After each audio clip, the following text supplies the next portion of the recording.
All right, what's going on, people? We are Tottenham TV back here for another panel show. It is crisis time at Tottenham Hotspur, and we will be discussing all things surrounding that. But before we get into that, let's introduce our panel. Returning guest Jamie from the Daily Hotspur. How you doing, Jamie? I'm all good, guys. Obviously, apart from being a Spurs fan, I'm all good at the moment. Something wrong with your audio, Jamie? Is there? It's okay for me.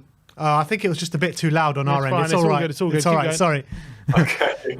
Yeah, I was just saying, I'm obviously all good, apart from being a Spurs fan.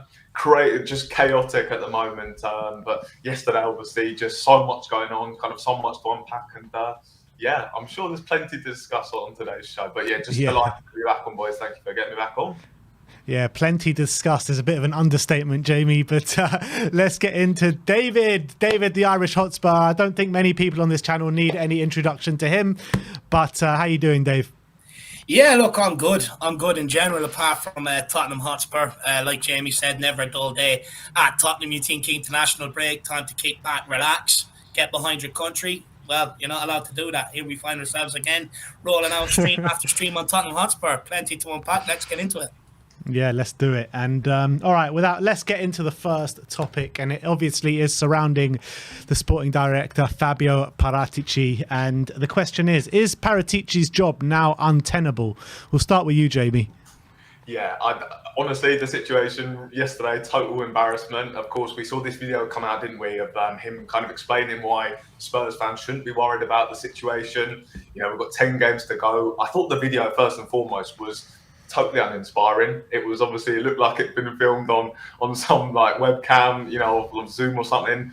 I thought it was really poorly done. It was kind of 5 minutes of my life. I felt like I might never get back as well. You know why that was, Jamie? Because Daniel Levy really had to pull some strings to get it into the jail. You know what I mean? Honestly, into prison. Honestly, looked like he was on the run. It was quite a weird video. But yeah, and then of course the timing, the following morning, FIFA come out and he's banned for 30 months and announcing this worldwide ban. So real embarrassment there. I think to then go and defend him as well is just unbelievable for me. I mean, obviously it's difficult for them because legally I don't think you can go and sack him. Can you really? I think it would be a case of maybe he'd have to leave. But I just look at the situation that Juve had. All their board members resigned back in November, and yet we're still here defending this guy who's kind of been done for, this crime, and it's just bizarre. We're sticking by him. I think there's been 2 opportunities now where really he should have left, and again, I just say it's just bizarre that we are sticking by him. So, yeah, for me, 100% it's untenable, and I just think we're just continuing to dig ourselves a hole. And the other thing that frustrates me is that the fact that they're kind of coming out and saying that, you know, they had no clue that this was going to happen. But yeah, how long have we been, doing these shows, on all our different platforms saying, well, it's going to come. So it's coming eventually where he's going to get this ban. So I don't really understand why they've done it. They've just literally stuck their head in the sand. Yeah. And I think they've done that with so many decisions where, they've just kind of, almost sleepwalked into this situation. So they can kind of come out and say they were shocked by this decision, but everyone knew it was coming. And yeah, again, it's just another really, really shocking way they've handled it. Another poor situation. Yeah, and it's like mental to me when you're looking at Daniel Levy's history of maybe loyalty to the people that he's employed. I mean, Martin Jol got sacked at halftime. Jose Mourinho was sacked 6 days before a cup final. And this guy is getting all the loyalty where I don't get where it's come from. But Dave, what are you feeling? Is his job untenable? Is he still Don Fabio? That's all I want to know. Is he still Don Fabio? Look, he is. He's always going to be the Don, Look, I'm actually going to be releasing a video whether he's Don or Con, and I'll let the people decide, with all the evidence. So let's see how that goes down. But look, guys, for me now, I think the job has become untenable. Even if we wait around for the appeal on the 19th of April, you're waiting 19, 20 days, and you're kind of going into where we were under Nuno for that 70-odd day manager search, and you can't go on like that. The guy can't, the guy tasked with hiring the manager, he can't do that job. He can't really pre-plan much for the summer either. We can barely play a game of FIFA. So for me, there's no point in having him here because, like I said, it's a gamble to wait till the 19th of April because, you're hoping that his innocence will be proved, or you're hoping that FIFA will overturn the ban. And it's a huge gamble. If they don't, then, it's a waste of having him here for them 19 days and wasting them days of pre-planning for next season. We're at a critical point in our club where we can't afford to be waiting around. We can't afford to be sitting there like sitting ducks. We have to be proactive. We have to start getting, turning this club around in terms of you're going to have to sack the director of football because he's going to have to come back in and hopefully drop a manager shortlist and hire the next manager because them two positions have to be aligned. Like Charlie Akershire sort of said on your panel show there the other day. But also, there's a massive job to be undertook at Tottenham, and this is why we have to start being proactive. We've got 11 players out on loan, which 6 of them, their futures sort of needed to be decided whether they're staying or being moved on permanently. We still have deadweight in our squad to get rid of. We need a new goalkeeper, which in terms will bring around the new change in captaincy in the squad. We need new centre-backs to cause a leaky defence. We also need a cam if the next manager is going to use that system, which, we're told it's going to be someone that plays attack football. So likely chances is he's going to need that cam. We need a new manager. That would probably be a change in coaching staff as well. We need to create a pathway for the youth academy into the senior team. We need to update our scouting department. And that's only on the footballing side of things, let alone the next director of football having to try and keep Levy and the next manager sort of being the go-between between them and keeping them both happy. So there's a massive job to be undertook at this football club, and we have to be more proactive rather than reactive. And yeah, I mean, Sim, are you kind of buying any of these words from Levy, from the statement saying that they had no clue this was coming? Absolutely no chance. Are we supposed to believe that every single person in world football, every journalist, every football fan channel, every Spurs fan, even the Juventus board members who resigned, they all knew this was coming, but the only people in the whole of the world football who had no idea this was around the corner is the Tottenham hierarchy? Is that what we're supposed to believe? I think it's absolutely farcical, this whole situation, to be honest. And now the fact that we're hearing from Ali Gold that there was common knowledge that Paratici was under investigation months before he even signed for Tottenham, and he's of the opinion either Tottenham didn't do their due diligence, or they're just waiting for, they were just hoping that all this blows over, like Shaun of the Dead, just go over to the Winchester and hope for everything to blow over. It's quite incredible, this whole situation. To be honest, I can't quite believe that Spurs put themselves in this situation. From just to play devil's advocate for 1 second, though, what Ali Gold was saying is that obviously Paratici, a lot of the restructuring of the club when Paratici came in was based around him being director of football, and he's put many things in place in terms of laying the groundwork for Tottenham's rebuild and all this kind of stuff and how football operations work. And he's saying that if Paratici is to leave, which looks a certainty at this point, then a lot of that work is most likely going to be ripped down and started again by a new sporting director. That's a good question what he means. I'm guessing he's thinking that a new sporting director is going to want to do things his way. So all the processes that Paratici has put in place, they're going to want to do things a completely different way. So Tottenham have done a lot of restructuring on the footballing side, like, I don't know, scouting systems, all these different things. And a new director for football is going to have to come in and completely change it up because they want to do it in the way they want to do it.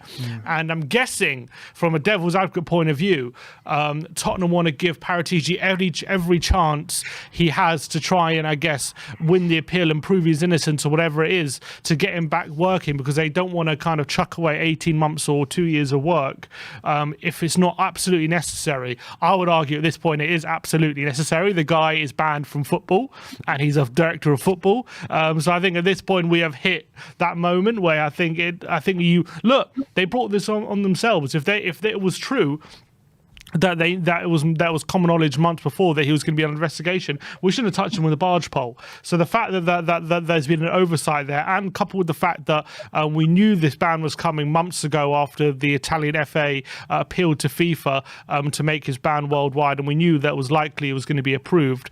I think Tottenham have many opportunities to make quick and swift decisions and just put a line under it and put a line under the sand and move on from this. And we've decided to, instead of doing that, just let it drag drag on and on until I don't know what they're waiting for until it's just confirmed. I mean, we already know he's banned from football. They want urgent clarification from FIFA as to what that means. I mean, they've pretty much laid out what it means. So look, we've got another 9 days until his appeal comes back. So I guess it's going to be the most amazing 9 days of director of football activity in history. I'm guessing to get everything done in the next 9 days. We're going to have a new manager. Nagelsmann's going to be in. Kane's going to be. We're going to have all the summer lined up. We're going to on pre-contracts. Every single transfer is going to be signed up in the next 9 days. I'm really looking forward to what he's going to do. But I honestly don't see the point in this continuing as well from a PR standpoint, from Tottenham viewpoint standpoint, like what, how this looks to everyone. And as David's saying, this is really holding us back right now. What manager is going to agree to join us for a long-term vision when we have director of football banned from football currently employed? Obviously, they're not going to look at us for a second until they know what the state of play is going to be when they come and join Tottenham. At the moment, Tottenham don't know what the state of play is going to be, let alone a new manager. So how can our new manager take us seriously? Yeah, it's an absolute joke. And Jamie alluded to it before. It's just like, we've had multiple chances to sack this guy. And whether you think he's done a good job or not, his job is untenable now. He shouldn't be carrying on in this job for any longer. And, you know, when the news first came out, that was opportunity to sack him. When the Juve directors, resigned, that was an opportunity to sack him. When Conte left, that was also an opportunity to sack him. But why have we not done this yet, guys? What do you say? What do you say to a Spurs hierarchy board member who say, look, if we sack him right now, we're throwing away 2 years of good work? I think the issue with sacking him is obviously it's probably the legal side, isn't it? Really, because I think that he's obviously still got this chance to appeal, and if that appeal just becomes successful, then he obviously could argue that he was. It was not right for them to sack him. So I'm guessing that it's obviously just the legal side that's kind of holding it up at the moment in terms of them doing a sacking. But I think from a moral perspective for him as well, I think he should go as well. If he kind of had any integrity about him, he'd resign. His position is untenable. We all know the issues. I say the Juve board, they all recognise what they did was wrong and that they've all resigned. And it's exactly what Paratici should have done. Can I just say as well on Paratici, one thing that concerns me, I think somewhat of his done is it's been a good job. I think we discussed it on the last show where we kind of looked like we were building somewhat of a good core in this team. Yeah. My one concern with Paratici is that he's always kind of seen football slightly differently, the way that Spurs see it and the way that obviously fans see it. We've always talked about going back to this way of Tottenham way of playing where, attacking football, modern football. But Paratici, he's always looking, Nuno, we've seen Conte appointed, we've seen, three at the back system looking to be built towards that. So I kind of feel as though the visions of Spurs and what Paratici wants is slightly different as well. That's something that's always concerned me. We want to all speak about wanting to maybe switch back to a back four and look to be more of an attacking team. But we've committed to wing backs, and that for me has been always a little bit of a concern with Paratici. Just in terms, does he want to play the Tottenham way? Does he want to go back to Spurs' vision that Daniel Levy spoke about when just before the appointment of Nuno of getting back to the Tottenham way? I just think that he sees football slightly differently, and if he was to somehow get through this, I still got big concerns about whether Spurs and Paratici's vision does align, and that's a big concern for me. But that's been a concern throughout my lifetime. I can remember with sporting directors and Tottenham Hotspur. You look at all of them that have come in. I mean, all of them, maybe apart from Mitchell and Poch, didn't really have alignment from boardroom level to the sporting director to the manager. And even with Paratici and Conte, there seemed to be not too much alignment, where you're thinking they're both cut from the same cloth. They've worked together at Juventus before. Where's this alignment gone? Because we signed Dan Juma in January, and we heard coming out saying like they didn't even check with Conte to see if he's good and if he suits his system or anything like that. We were desperate for a right wing back. We bring in Jed Spence, who Conte just didn't want to use at all. So I mean, didn't even seem to be alignment when he was here with Conte. So what has the next manager got any chance? And Dave, what are you thinking about this one? Look, the alignment comes from, that's set from the owners, what their vision, or from the chairman, what their vision is for the club. Juventus had no problem bringing in, old enough players, paying the big wages, getting world-class players in. Whereas a repetitive team before Paratici got here is that Tottenham like to bring in players young, like to develop them and get a huge resale value on them if possible. And I think that's where the sort of misalignment comes from between Paratici and the football club. But I think the reason why he hasn't been sacked, boys, I genuinely believe it's because Levy doesn't know how to get us out of this mess, and he's relying on football and people to try and pull us out of this. And where I'm going with that is, Daniel Levy, with the stadium and the training complex rebuild, costs were spiraling, and it was a lot to take on at once. And I think Daniel Levy then threw everything into it to try and keep the cost down as much as he could. And that took over most of his focus. And he completely neglected the scouting department, the youth system, the players on the pitch, completely neglected it to focus on keeping the cost down on the stadium, because he would have been absolutely berated. He got berated anyway, rightly so, because they came in way over, but they could have been a lot higher. And, we know this because on that documentary on Spurs Play, he alludes to how much invested he was into the stadium, how meticulous he was over every single little detail. And I think what he done ultimately is he started relying on experienced football people within the game. As much as I didn't like Steve Hitchen, I think he has a big part to play in his recruitment on the reason what we've seen over the last couple of years. He's experienced in the game. Jose Mourinho experienced in the game. Same as Antonio Conte and Fabio Paratici. So I think he's been relying on experience and football people without anyone actually having an affiliation to the club. And I think that's where it's sort of gone wrong. If he had someone that had an affiliation with the club, who understood the fans, the way the fans want to see the football played, the culture of the football club, he would have been able to advise Daniel Levy a lot more. And I think you might have seen something better by now, but he hasn't chose to surround himself by them people. So for me, I think that's why someone like Paratici hasn't been sacked, because I believe he's genuinely relying on him to pull him out of this mess. You look at it, when Paratici came in here, he had to hire a sports psychologist. Why wasn't that at the club in the first place? He had to hire a part-time one for the youth staff. Why wasn't that at the club in the first place? He put out job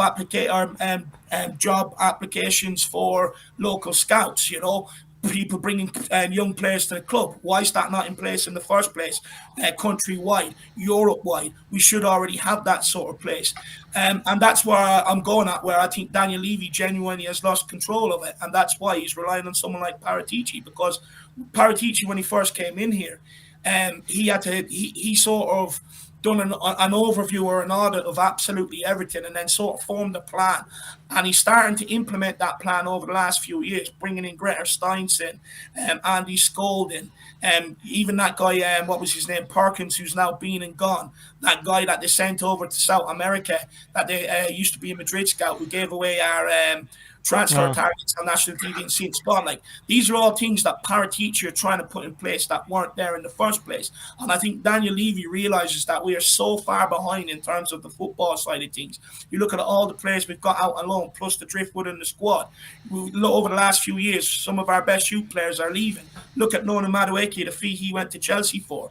Everything on the footballing side of things is absolutely crumbling, and he is relying on experienced football people to try and pull us out of this mess, because he doesn't know how to do it. And I think, go on, Dad. Also, look at, we're starting the show off by talking about Paratici, and I think it's kind of taking the heat off Daniel Levy a bit, isn't it? Really. So I think that don't may be worry, Jamie, we're going to get there.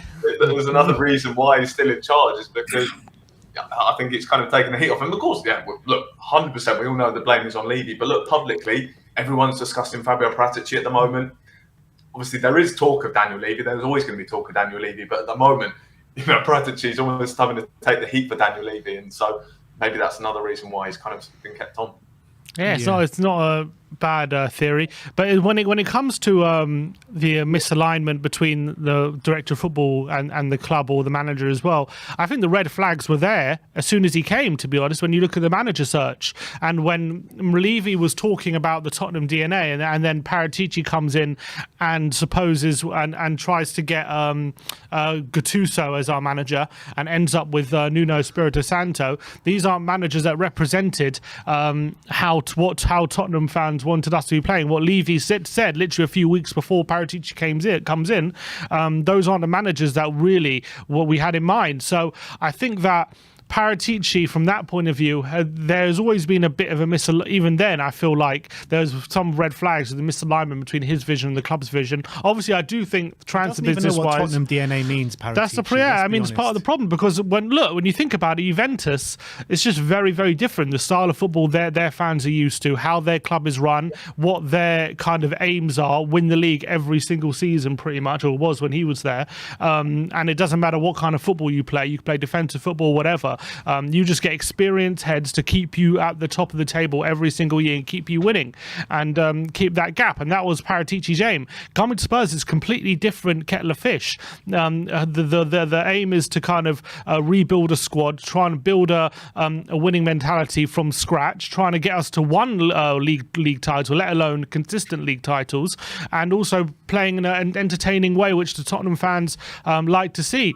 And I think Paratici, at the beginning anyway, kind of struggled to get to grips with that. Obviously, I do think a lot of his signings individually, I don't have massive complaints about them, but then that led to another problem when his vision all of a sudden was not aligning with how what Conte really wanted, and it led to Tottenham signing players which didn't really fit Conte's system, and that Conte wasn't really that interested in. Even when you look at signings like Richarlison, was signed for 60 million, where the Athletic reported that Daniel Levy headed that deal because he felt like Everton were under financial constraints and there's a deal that could have been done there. So it wasn't necessarily just because we felt like Richarlison was going to be good for Conte's system that we signed him. We signed him because he was a good player where we felt like could be available, and that was a big issue when it came to the alignment between the director of football, Paratici, and the club and the manager. And I just think at this point, do I even want him to head a new managerial search? Do I trust him to appoint a manager that Tottenham fans will want managing their football club? And based on the last based on the last managerial search, I don't. Look, clearly he's got a good eye for talent ID and stuff like that. He can have a good eye for a player. I don't doubt that. I think the players that he's brought in have been good, but I do question whether he is the right person to head our new managerial search. But then again, if the alternative is Daniel Levy, who's the right person? Yeah, it's a very difficult situation, but I think we can safely say that we're all in alignment saying that his job is most definitely untenable now. But let's move on to the next topic, and Jamie alluded to it. Yes, it is about Daniel Levy and his tenure at Spurs. And the question is this the worst crisis of Daniel Levy's tenure, 22 years at the football club?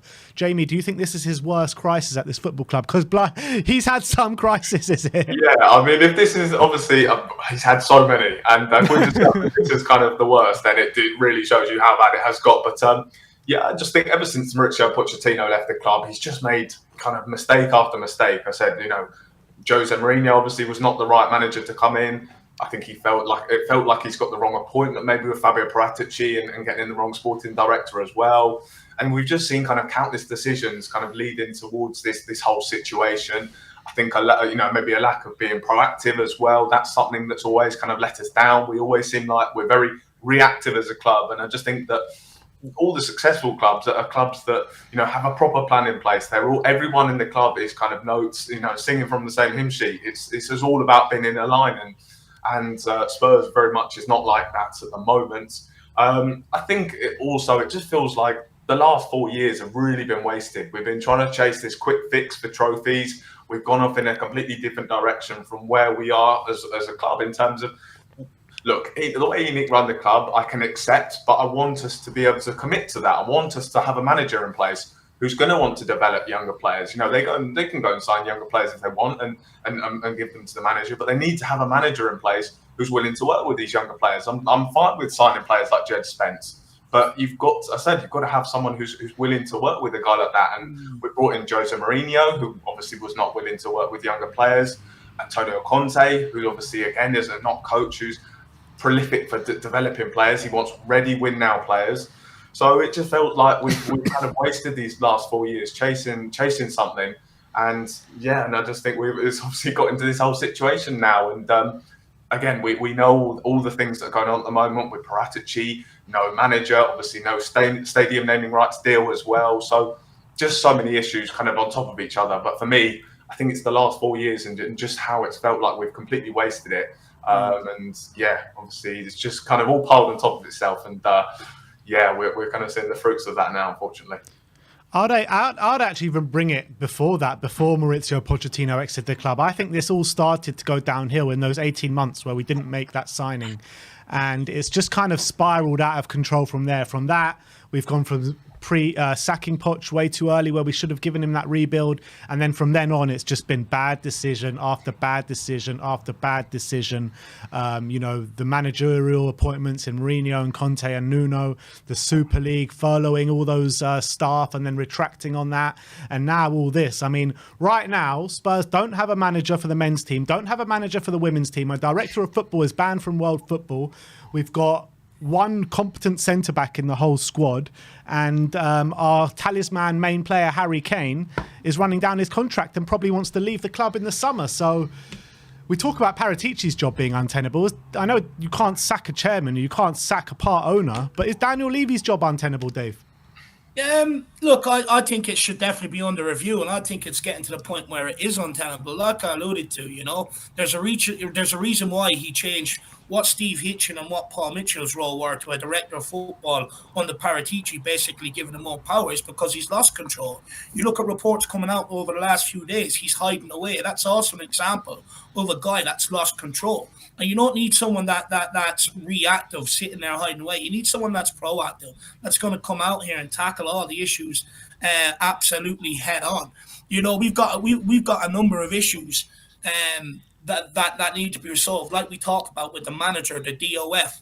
The season's effectively over, so we should already be planning for next season in terms of recruitment. And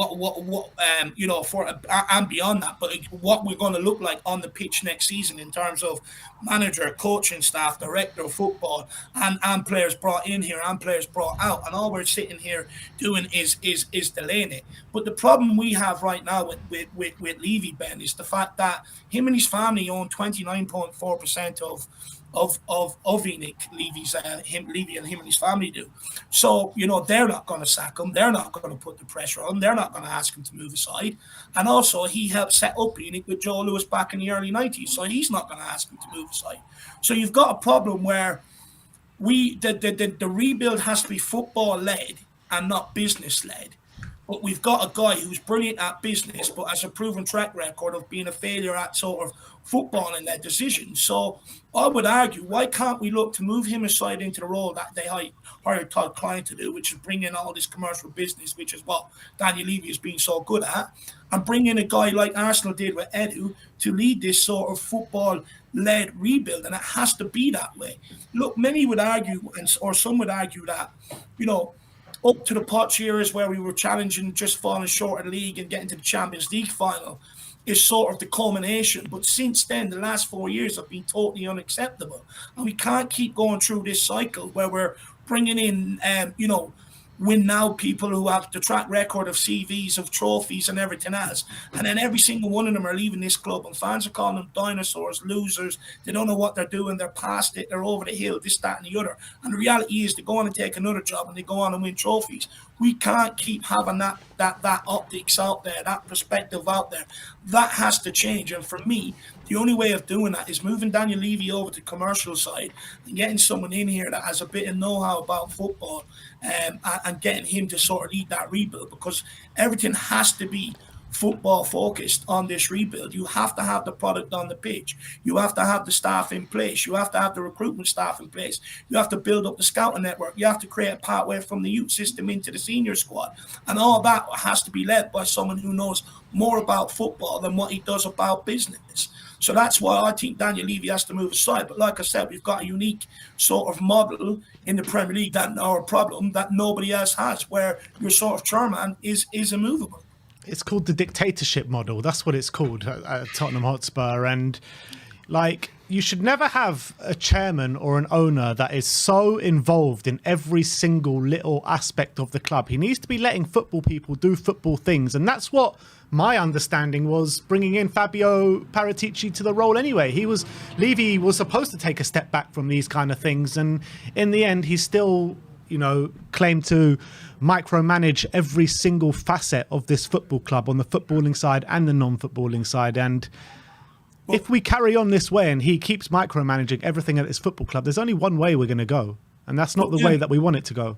we're at a point now, right, where you see the gap on top four is closing. Brighton are doing absolutely everything spot on. You've got some of them clubs sort of coming up the rear.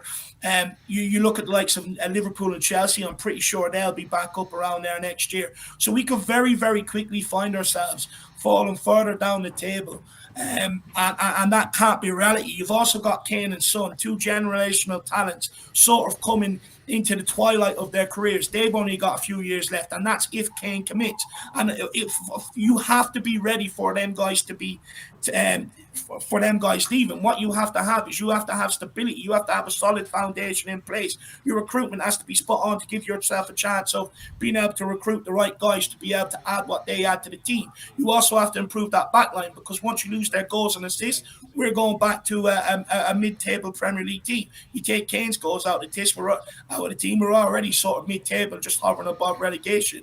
So you also have to have teams in place for when they leave, because if not, like I said, you will be a relegation team. And on the pitch, you're going back to where we were when ENIC sort of first took over, and then all you're sort of left with is a massive stadium, a massive training complex, state-of-the-art training complex, and, you know, the optics of where everyone accuses Levy and ENIC for in the first place, which is self-gain and money and stuff like that, that then becomes reality. That then looks true. So, you know, it's very, very important that we don't end up falling behind, because there's more money coming into the game. There's more and more teams starting to do things the right way. And if we don't, we're going to end up falling down. We've already seen. If we don't get the right director of football in here and the right manager, look what happened under Steve Hitchen and Jose Mourinho, where we ended up finishing seventh. You know, that sort of should already give us an indication that if your recruitment is wrong, your scouting department isn't up to scratch, you have your squad clogged full of deadwood that you can't get rid of, so you can't give any youth a chance. You're going out of cup games because there's guys simply here that just do not care. You're losing embarrassing games across Europe that you shouldn't be losing. You're getting beat in the league that you can't even put any sort of runs together. So all of our momentum every single season is absolutely took away. You know, if you can't string the running results together, you have no hope. So it's very, very important that this next director of football and this manager is aligned exactly with what Daniel Levy wants. Because if not, the warning signs were already there. And, you know, with the game only generating more money and teams coming up, we will find ourselves falling further and further behind. And then if that happens, you know, everything that's been aimed at ENIC and Levy then becomes true, like I said.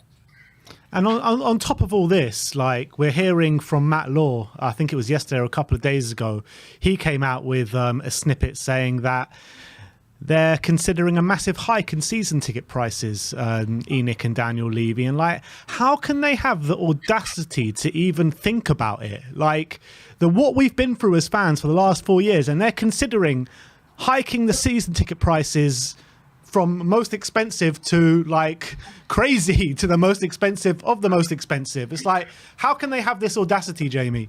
Well, they're just, so many of the decisions they make just seem so tone deaf. You mentioned earlier about kind of the furloughing of staff, obviously joining the Super League as well.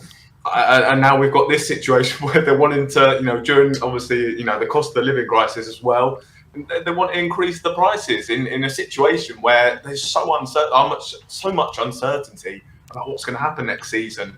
For me as well, I just think with Daniel Levy, no one seems to hold him accountable in that boardroom. I think he's got so many kind of almost nodding heads, you know, in that boardroom where they're not. No one's saying, "Look, you're doing this wrong." And again, this is why he just continues to intervene with these, you know, in terms of the football director, and just that's why he makes so many mistakes, because he's got no one telling him that he's doing stuff wrong, and he won't take advice either from the supporters' trust. He won't take advice from the supporters.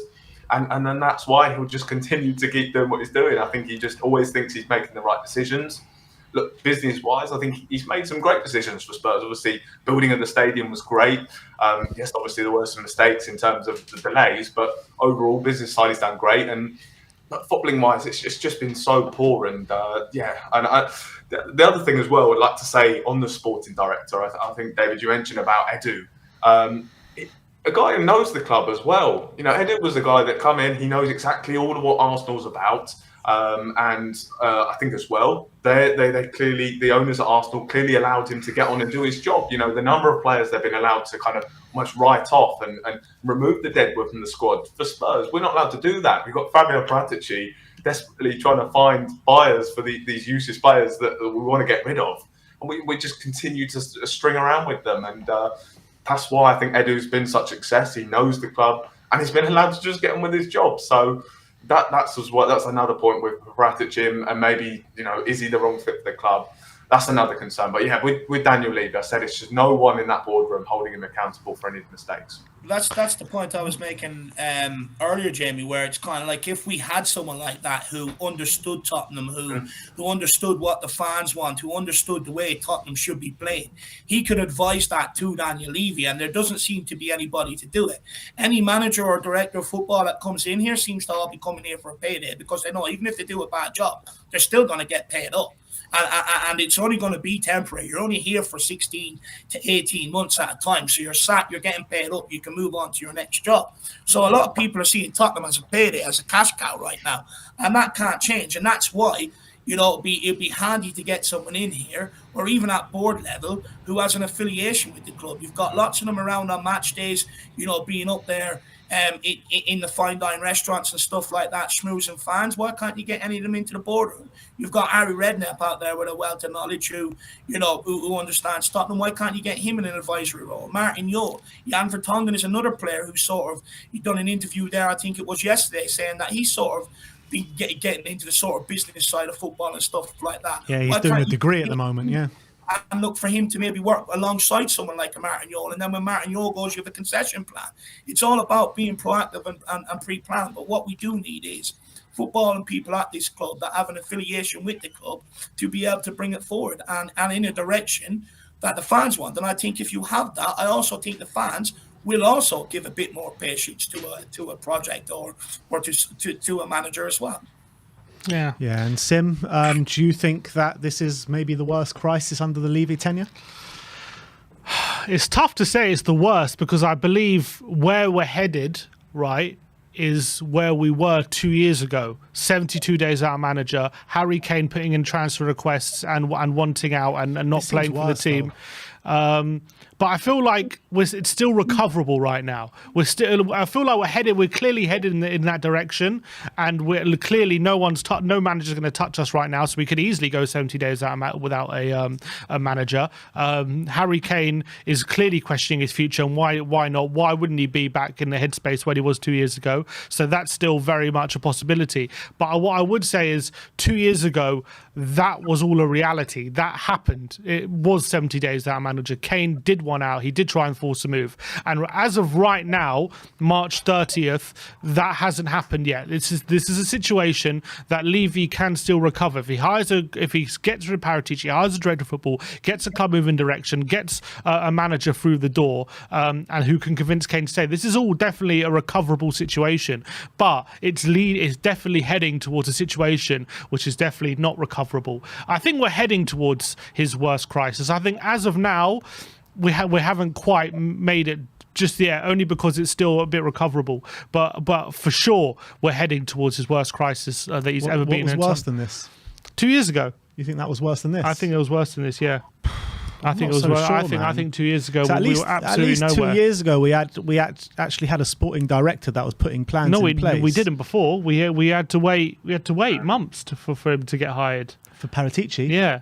I mean, at that time though, when we were looking for Conte, though, Paratici was here, wasn't he? When we were looking for Paratici came in and Fonseca. Well, he came in and Fonseca was about to be lined up, and he pulled the plug. Yeah. So it was that must have been after Conte. I think that's when Paratici officially started, although he unofficially started work before. But I think 2 years ago, Paratici was brought in. He unofficially started work in June. Yeah. And we hired Conte in November. Yeah. Correct. Well, that's the thing. He came in very late, didn't he, to the process of picking the new manager? Where I did feel a little bit sorry for him in that process, because he was given very little time to kind of come in and do his job. We knew for months. We'd sacked Jose Mourinho. We did it before the cup final. Since in April, and that's another thing. We, the state of the squad was in a lot worse position than it is now as well. 2 years ago, that's also another reason why I think 2 years ago was a bit worse than it is the whole situation of the club. Not to say if this situation carries on as it's going right now, it will be worse. 100%. I just think as of now, 2 years ago was worse, and it's easy to remember easy to forget, sorry, all the bloody crises that we've been under the Daniel Levy ownership. We remember sacking Martin Jol at half-time during a UEFA Cup game. I remember him, sacking Harry Redknapp after he finished fourth, and then hiring AVB, and then hiring Tim Sherwood, and what a mess. I remember during that time you didn't want to go anymore when we had Tim Sherwood. I remember you wanted to give up your season ticket. You had enough. I was being dragged to games by Grandpa. You're being dragged. This is enough for me. We somehow managed to recover the situation with Pochettino. It took a while, but then obviously, as I say, no signings for 18 months and the whole debacle there. So there's been so many crises. I feel like that now, by the way, that I feel like back then by the show with that, I don't want to go to games now. Honestly. And I don't begrudge you, but what I would say for me is I do believe 2 years ago was worse, and I do think as of right now the situation is still recoverable. But the problem with Levy is Jamie's 100% right. He surrounds himself with complete yes men, and when you think about it, the hierarchy, ENIC, they're full of people who are investment people, they're business people. So why wouldn't they think he's doing a good job? Why wouldn't they've seen him grow the club from a multi-million pound business to a multi-billion pound business, and they're probably all licking his feet. They're all probably kissing his feet, thinking that he's doing an incredible job, whereas the people in football can understand what he's doing wrong, because from a footballing standpoint he makes so many bad errors. The problem is he's such a control freak, and we saw that in the documentary when he's literally every day he's in the training ground, he's sitting with the players with meals and stuff, he's hovering over every situation, he's coming into Mourinho's office at the end of every day asking for updates and stuff like that, how the team are getting on and stuff. It's like no one has room to breathe. And if a player isn't happy and goes to the manager, they just go, all right, I'm going to go speak to Daniel then. That should never be a case. We're being suffocated. We're being suffocated with the clutch of Daniel Levy's grip. That's the problem. And he won't relinquish any sort of control, and we're running out of air. The culture at the football club also needs to change, though.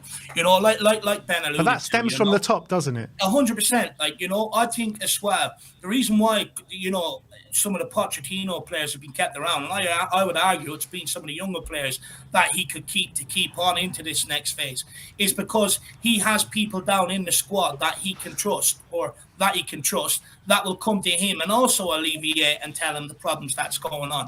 And what we're doing is we're developing a culture where the manager comes in and he has least say out of anybody. You've got a captain who's been here over a decade. He has more influence than say. You've got players that, I would argue, in Eric Dyer and Ben Davies, regardless of what people think of them, has their service been sort of like 8-9 years worthy at this football club? But I would argue not. That for me is someone like legend status that has performed season in, season out. These guys haven't been able to do that.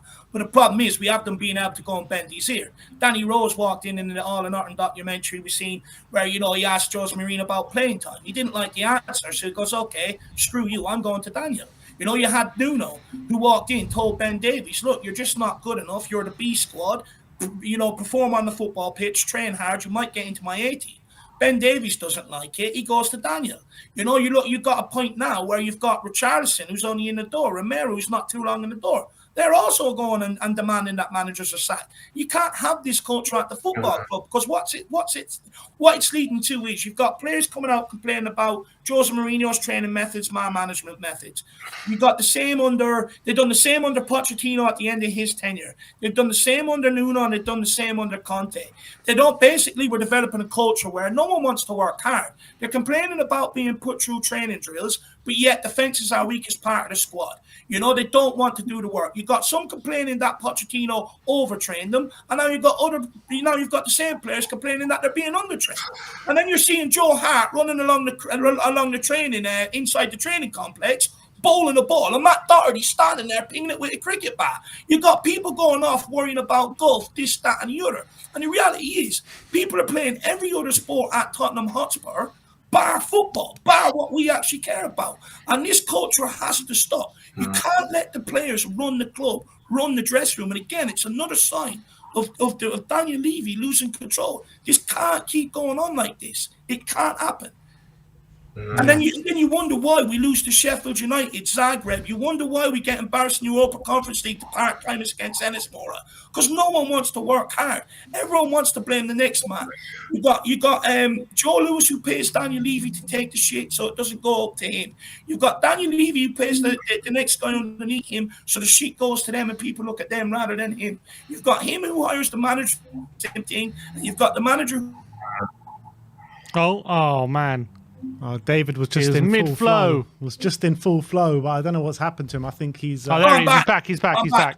Yeah, and I'm just saying, you've got a culture now where I've ruined my flow, but you've got a culture now where you've got an excuse culture and nobody wants to work hard and everyone's playing the blame game. In order for this club to move forward, that has got to be one of the first issues sorted out.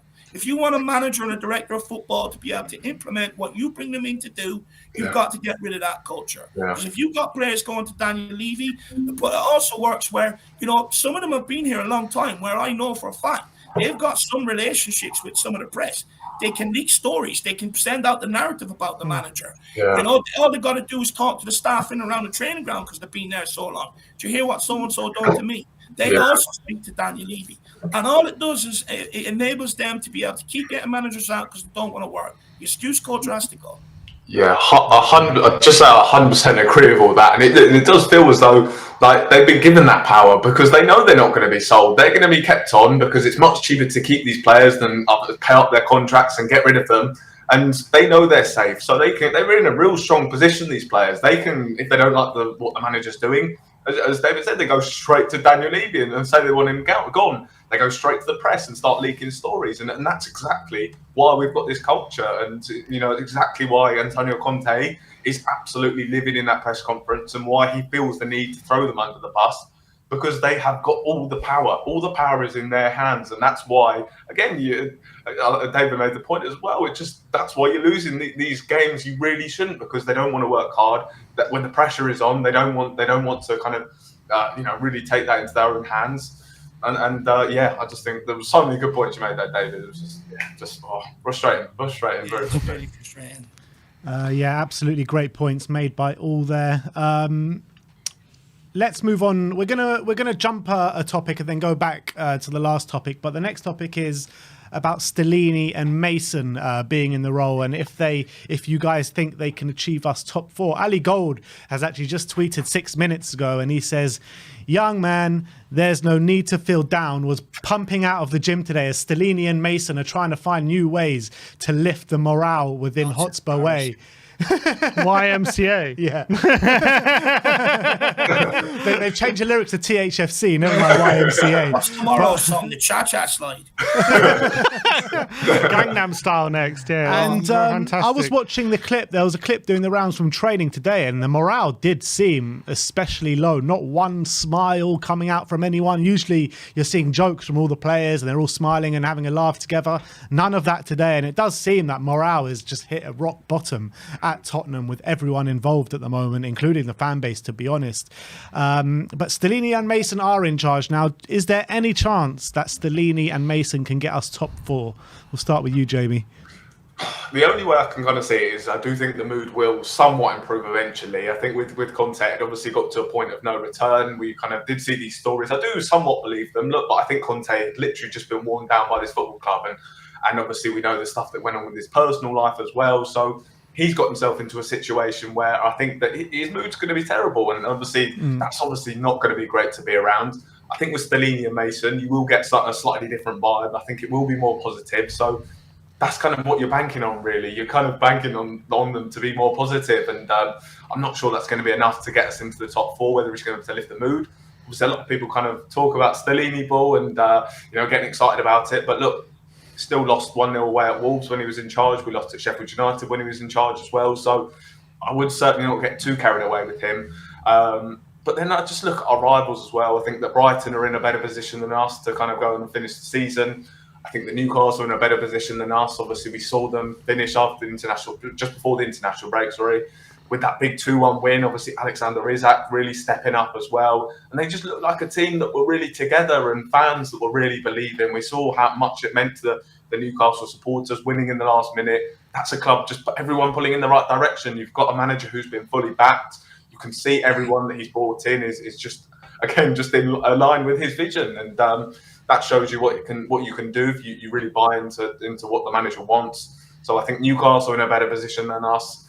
Brighton are in a better position than us. Manchester United are as well. So I don't think we will end up finishing in the top 4. I'd love to come on here and be positive, but I just can't see it. And it just, I think as well, when we all saw the news that they were the 2 that were in charge, it just felt so underwhelming. And I think everyone around the club's going to feel like that as well. So yeah, I would love to come on here and be positive and say we can do it, but ultimately, I just think we're in a position where I think there are better teams than us, and I think likes of Newcastle will pip us to that 4th place spot.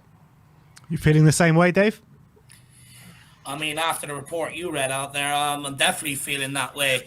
You know, look. I want to address this as well. You know, playing the YMCA and trying to play music to lift the atmosphere.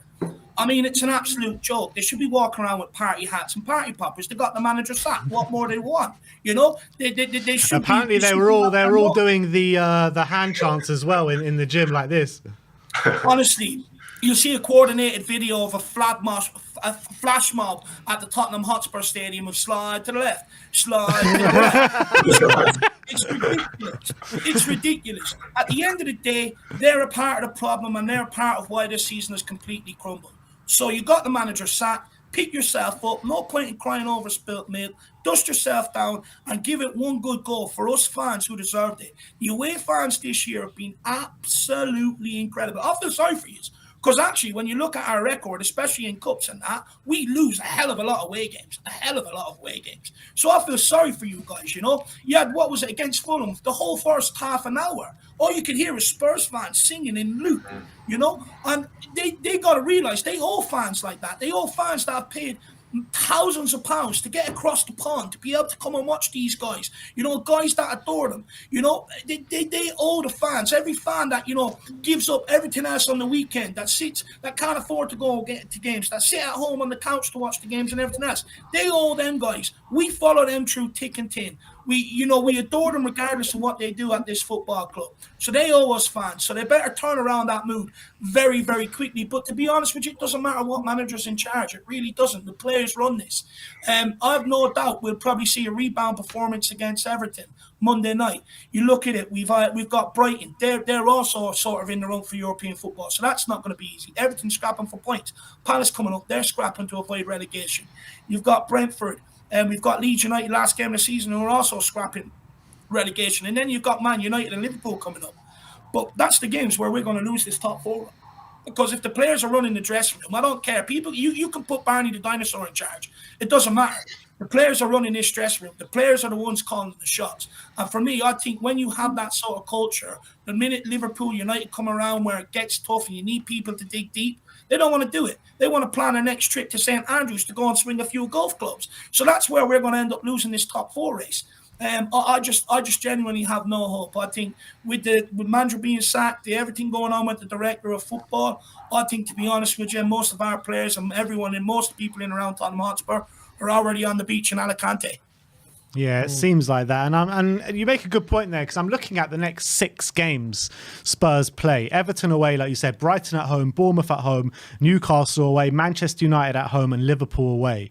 I mean, I can't see more than 4 points out of those 6 games. And if that comes to pass, then there is no chance we're making top 4. Not with the teams around us. Newcastle seem to have turned a corner. Liverpool are getting a few results behind them. Man United, we're not going to catch them. And then you got the likes of Brighton and Brentford as well, who are gathering pace and picking up points. Sim, what are you thinking? Are we getting top 4? I would say now that we have Stellini and Mason, I don't see a big change in like tactics or approach or anything like that happening. Maybe you're going to have a few tweaks here and there, but I don't see us having a big change. All that there's going to change is maybe, you know, for the games where the pressure isn't as high, Bournemouth at home, Palace at home, all this kind of stuff, you might see a bit more of the shackles off. You might see a bit more freedom for the players. And I'm sure we will get some wins while they're in charge. But where I have trouble believing they're really going to make the difference. I know Dave said he reckons there's going to be a reaction on Monday. Now, I don't. I reckon when the going gets tough, like games like Monday, where you really have to fight and be up for the battle, and you need to want it more than the opposition, when that makes the difference, I think we're going to crumble. And I think in a lot of away games, when we're going to away to like teams like Everton, or teams like, I don't know who else is playing, or Newcastle away, or Liverpool away, where you really have to battle and work hard for each other, and everyone has to put in the hard yards, I just see us crumbling. I see us dropping points in all those kind of games. And I think our away form has been pitiful. It's no surprise that whenever we go away from home recently, even doesn't matter who we play, we really, really struggle, and we really put in really poor performances. It's because these teams, this team don't want to play under the stress. They want they much prefer the home comforts, where they got their nice plush stadium and their nice dressing room, and they got the nice carpet of the pitch to play on, all this kind of stuff, and it's much easier for them. Once they go away from home to Bramall Lane in a cold, windy night, then all of a sudden they're not up for it, and they don't want to play.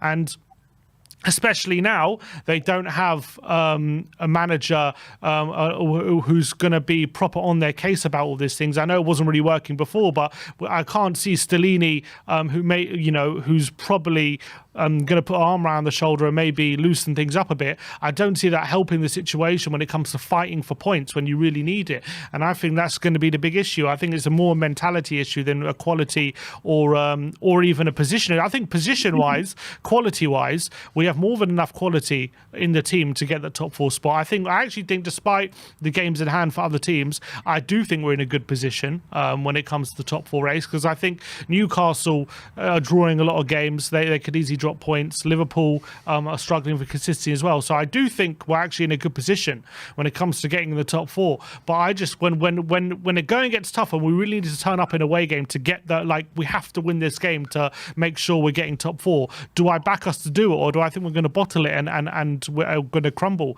I just see this team crumbling at the point of where it is. So I do think we'll get some easy wins, but I think when the going gets tough, we'll crumble. Yeah, it's hard to disagree against that, but I disagree with the point saying that, I think that you think we're in a good spot. I genuinely don't think we're in a good spot. I know we're in 4th right now, but Newcastle are only 2 points behind us, 2 games in hand. Yeah, and but they we draw have to so go many there. games. And we have to go there. Yeah, they draw a lot of games. And we I wouldn't put my money on them winning both those games in hand. I wouldn't. Even if they don't win both those games in hand, I still back them to finish above us. Yeah, fair enough. It's just annoying. But I'm saying, position-wise in the table, like if you're in a top 4 battle, we're not in a bad position to be in a top 4 battle. To be in a battle, but not to actually get it. I mean, yeah, exactly. People don't even have 1 game in hand. They got 3 and it's 2 not. and 3 It's not like when we sacked Mourinho and we were 7 points off top 4 and we were never going to get it. This is a different position.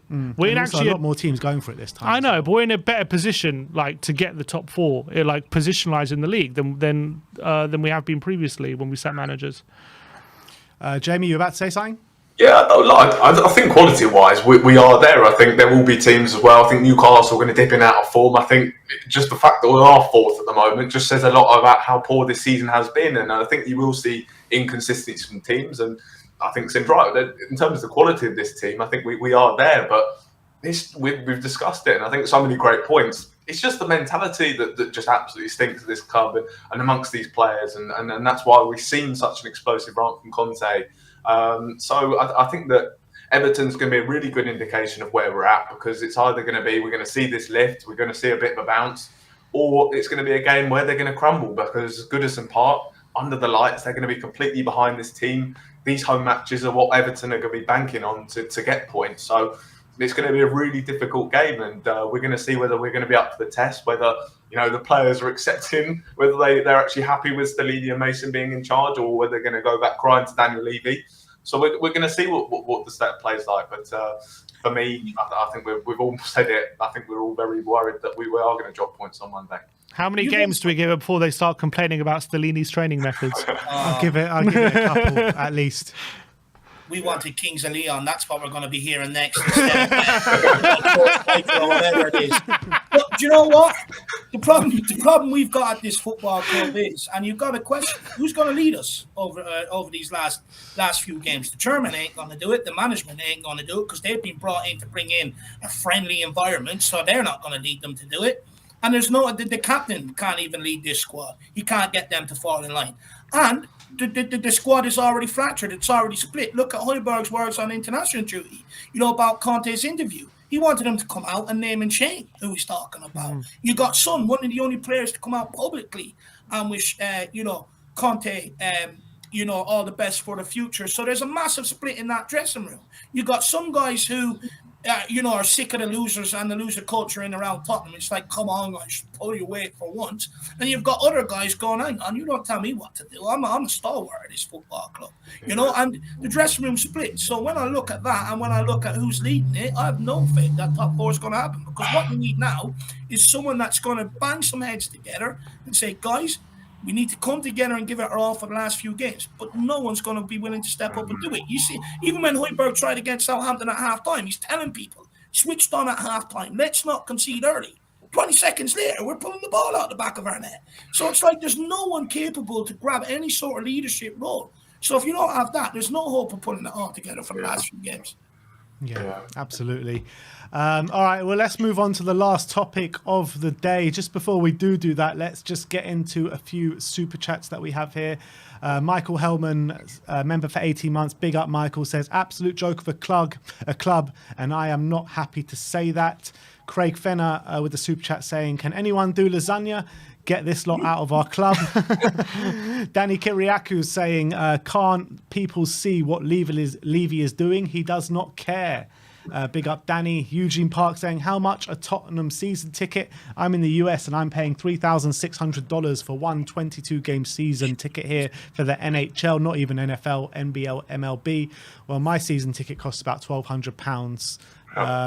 Jory is saying, or Jory with the super chat saying, this is only the start of the domino, only more culture revelations to come, and what's a fella got to do to get on the We Are Tottenham TV panel? Oh, now we know you're interested, Jory. I'll be in touch. Contracts will be signed. Here we go, Jory to the panel.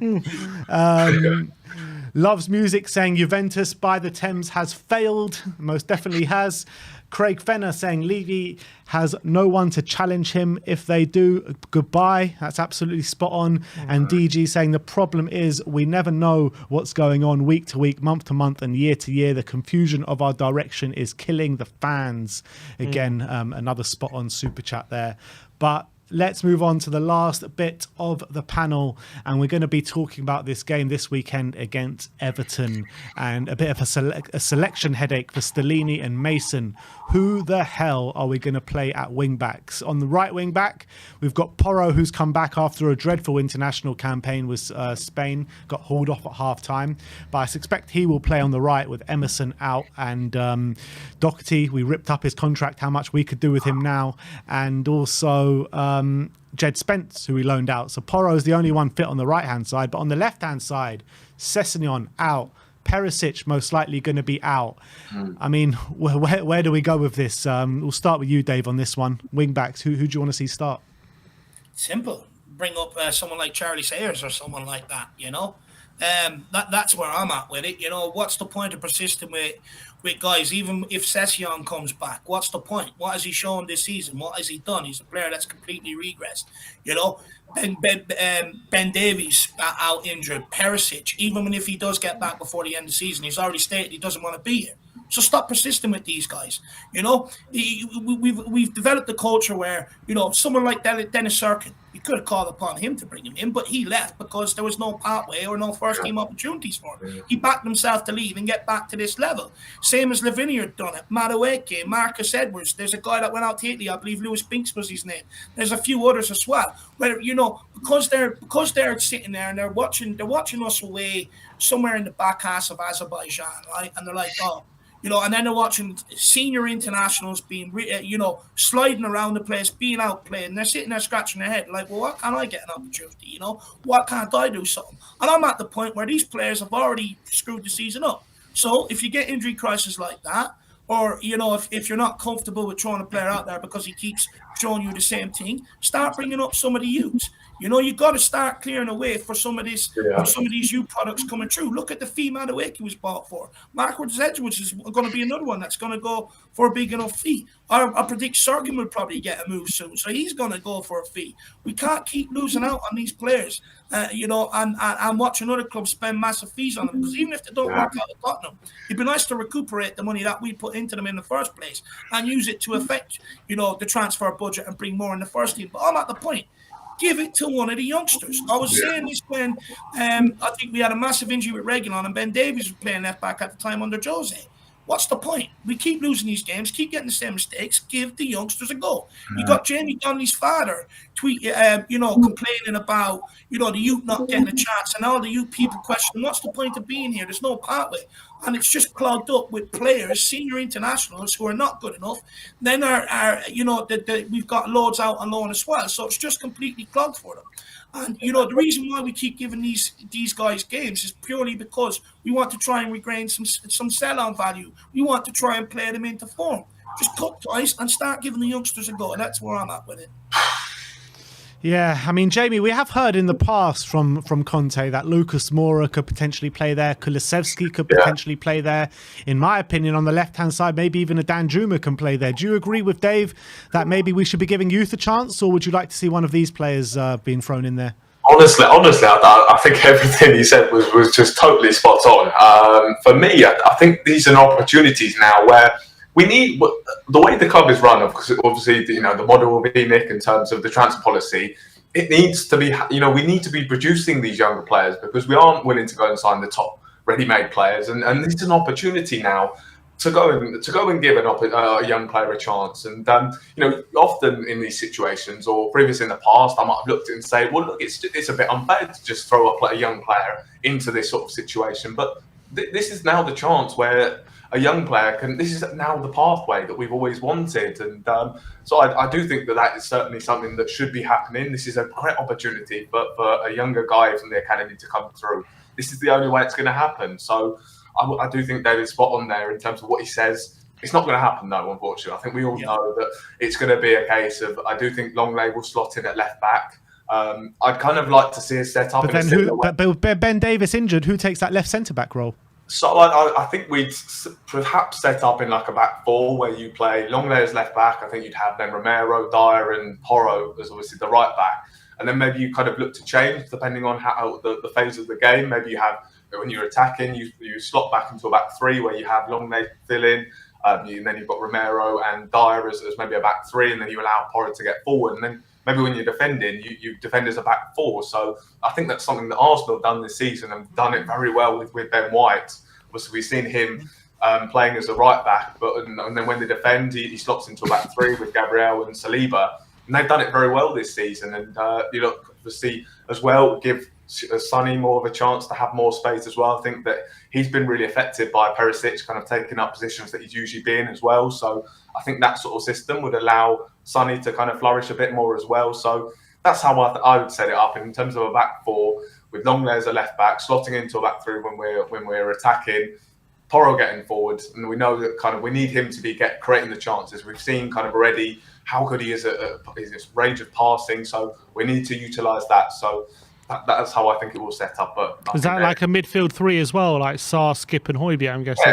Yeah, it would be something like that. And I don't quite know how I'd set up in terms of the rest of the team, but just in my head that's how I probably would go for it. I think as well. I just said as well, it just gives Sonny more space as well when you've got Longley, you know, and obviously not taking up those positions, or Perisic taking up those positions. So yeah, I think that's how it should set up. But Dave makes just some great points. This is an opportunity now to have that pathway into the first team, but we're not going to see it, unfortunately, are we? Yeah, I mean, I'm thinking of players. I mean, Charlie Sayers is more of a centre-back than a wing-back, isn't he? So maybe a Maxim Pascozzi is the player that you throw in the deep end there. Romain Mundle as well. Yeah, he could be one. But Sim, what are you thinking? Do Yeah, you think this should be the pathway now? This is a good opportunity for a pathway, or do you think one of the more kind of senior players should take the role? Well, in this kind of situation, if you're not going to play a youngster, when are you going to play a youngster? When you've literally got 0 options, and you're literally, should I play Longley at left back? Should I put Danjuma at left wing back? You know, if you're not going to play a youngster in this kind of scenario, then they're never going to get an opportunity. So I actually absolutely agree with Dave. In this kind of scenario, I would just give it to him. This is when youngsters sometimes surprise you. I remember when Man United had all their strikers injured, they put in a young Marcus Rashford out of nowhere. No one knew who he was. They just put him straight into the team because they literally had no fit striker, and he was like the one academy product playing well, made his debut and scored 2 goals. So sometimes this is the opportunity a youngster needs to kind of get involved in the first team, and they can end up surprising you. But given that Stellini and Mason are tasked with getting results rather than betting in young players, I can see them being hesitant to do that, and I can see them wanting to just try and fit a square peg into a round hole and putting someone in who can do the job. In terms of who can do that, it's very difficult. I'm really struggling. to see who they're going to, unless they're going to put like someone like Danjuma there. Are they going to? I feel like they're going to. Are they going to put? Maybe you can put him in. Maybe Tanganga. They think can do a job there. Although I wouldn't want to see him in that kind of role. Was it maybe a case of putting Porro on the left and putting Tanganga on the right? Centre back and Longley left wing back. Yeah, could we put Longley left wing back? But he's just not a wing back at all. It's just really like. I mean, do we do? Dare I say it? Do we go back to FA Cup? You said put bloody Lloris at left wing back. Lloris at left wing back. He's a lefty. We need a left footer. Dare I say it? Do we go back to FA Cup semi-final 2017 and put Sonny back at left wing back? I can't believe we decided to do that experiment on a bloody FA Cup semi-final. But there we have it. Do we do that? Kulusevski, he's played a wing back before, maybe, but that's more from the right. But could he do it from the left? Danny Rose doesn't have a club. Let's get him back for one last dance. I would honestly, if there's an academy player who can play on a left back or even a winger, like remember when Bukayo Saka broke into the Arsenal team, he didn't break in as a winger. They needed a wing back, and he was willing to do the job, and they just put him in, and he did that job really well, and he was a winger at the time. So maybe we just need like a young winger who's willing to work really hard and do that kind of role, and maybe that's where like a Mundell comes in. So I would say yes. I would say roll the dice and put a youngster in, and who can do the job, who you're confident can do the job. Because if you're not going to give them a role now, when will you? But I mean, to be fair, if it's not going to be a youngster, I'm really struggling, because I'm not really sure there's a perfect answer here as to who you can play there. Yeah, Mundell predominantly does play on the right wing, right-footed. But look, that's the situation on the weekend. But we have had some breaking news while we're live, and we all know the kind of information that we got this morning on Cuti Romero and Richarlison being throwing Conte under the bus, giving ultimatums to the team or to the hierarchy about Conte, or about to. Richarlison has hit back on that on social media, and I'm going to read out his statement that he's put on social media, and I want to get your opinions on it. So Richarlison has tweeted 17 minutes ago, questioning and criticising me as a player for my performance is part of football, and I got it. However, telling lies about me, I don't accept. I've always had a lot of respect for Conte and for all my coaches. I wasn't a mutiny leader against him. It was quite the opposite. I'm sorry I didn't deliver as much as he expected of me, and I didn't do enough for him to stay. When he left, I sent him a message thanking him for everything and wishing him the best, because that's what he deserves. On the other hand, the journalists responsible for the awful lie did not even do the least, which would be talking to my PR and listening to me. Bad professional and bad character, and shame on you, TYC Sports. Dave, what's your reaction to that? He must have been listening when I said about, he shouldn't have that influence when he's only in here a year, and then he goes and tweets. He must have been watching. No, look, I sort of struggled. When I seen it, I sort of questioned it, because when you see him coming off crying, it shows that he really cares and he really wants it to work. Look, I'm going to put this out there. I'm going to say, we know that there are people leaking stuff to the press. How do we know it's not people leaking to the press to take attention off them, and they're the ones that are sort of doing it intentionally, causing disharmony and stuff like that? And for me, there's someone in the club doing it, and they have to be rooted out and booted out. Jamie? Yeah, I mean, I think the journalist who did it was an Argentinian journalist. He's very closely linked to Cuti Romero. So it's clear that Romero was the person who leaked these stories. I find it very strange that Richarlison's name was mentioned. I don't think there's a link there between the journalist and Richarlison. So that was obviously strange. I wonder whether, I don't know, maybe Romero's kind of mentioned his name as well to the journalist. Just to kind of, because it's clear as day that Romero has clearly leaked that story to that journalist. As I said, he's very well connected to him. But yeah, again, I just think it just shows the culture in the dressing room when these players, you know, the going gets tough, they go and leak stuff to the press, and I just think that is such a major problem at the moment, and that's why, you know, we speak about this culture, because they're all so comfortable, they've all got the power because Daniel Levy's given it to them, and yeah, it's just another messy situation of many situations going on at Spurs. Sim, how are you feeling after that? Because we were quite critical of both Cuti Romero and Richarlison this morning when we heard that. And it's easy to believe with Richarlison as well, because he obviously came out publicly with his dissatisfaction with his playing time, and Conte was calling him selfish in a press conference, saying he's only thinking of himself, he's not thinking of the team. So that narrative kind of writes itself when you're a journalist. And so when you read that, you know, Richarlison was going to give an ultimatum along with Romero, you kind of just believe it instantly. Obviously, he's publicly denied it now. Whether that's just is it to save face now that Conte's gone, or is it genuine? It's hard to know. But from Richarlison's point of view, I've always thought about him as a person who does have an attitude of working really hard. When he was at Everton, like, he was one who usually rolled his sleeves up when the going got tough, and that's someone that they could rely on. So I did find it hard to believe that he would just fold at Spurs when that happened. But then again, we did see that interview, so then that plays into the narrative. But I guess that it's journalist, an easy assumption to make, isn't it? It definitely is. That journalist is, as Jamie says, he's usually very reliable when it comes to Argentinian news, and especially like on Romero injuries and stuff like that. He's usually very much spot on whenever he reports something. So as soon as he reports that, you have to, you definitely tend to believe it. But maybe it's Romero and Richarlison's rivalry flaring up again, and Romero's throwing him under the bus just for shithousery purposes. You never know. But yeah, I mean, it's hard. Look, I guess we'll never really know the truth, but I guess you have to take Richarlison's word if he's going that forceful against it and saying shame on you, COYS Sports. That's quite strong. So maybe he wasn't part of the group throwing ultimatums at Conte's side. And he said he had a good relationship with Conte, which is fairly interesting. Very interesting. But look, I think we will end it there, guys. But thank you very much, Dave and Jamie, for coming on today. Dave, obviously, everyone go and subscribe to the Irish Hotspur. Any interesting content coming out this week? Well, you know, the game's on Monday night, so I have a few days to fill. So make sure you check into the Irish Hotspur. There'll definitely be content coming out. We try and put out stuff daily. Look, thanks very much for having me, lads. You know, I can go away sort of de-stressed, a bit happy now that I've got it off my chest. So thanks very much for having me. And if you've enjoyed what I had to say, maybe check out the Irish Hotspur at some stage. Thank you very much. No problem at all. Thanks for coming on, Jamie. Obviously, you've got one of the biggest Spurs Twitter accounts on Twitter at the moment. Apart from that, you want to plug anything? But everyone do go follow me on Twitter, by the way.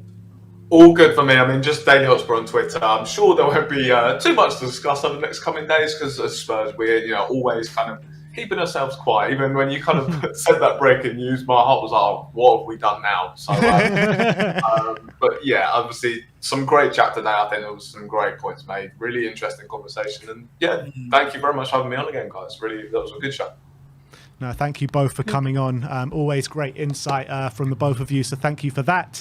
And also a thank you to all of you guys in the chat today that have you know, kept the numbers alive. We've had about 1,000 concurrent viewers today all the way through the show, so big up to all of you guys. We'll be back tomorrow with some more Spurs content for you guys, but that's it from us today. Like, subscribe and comment, and as always, come on you Spurs.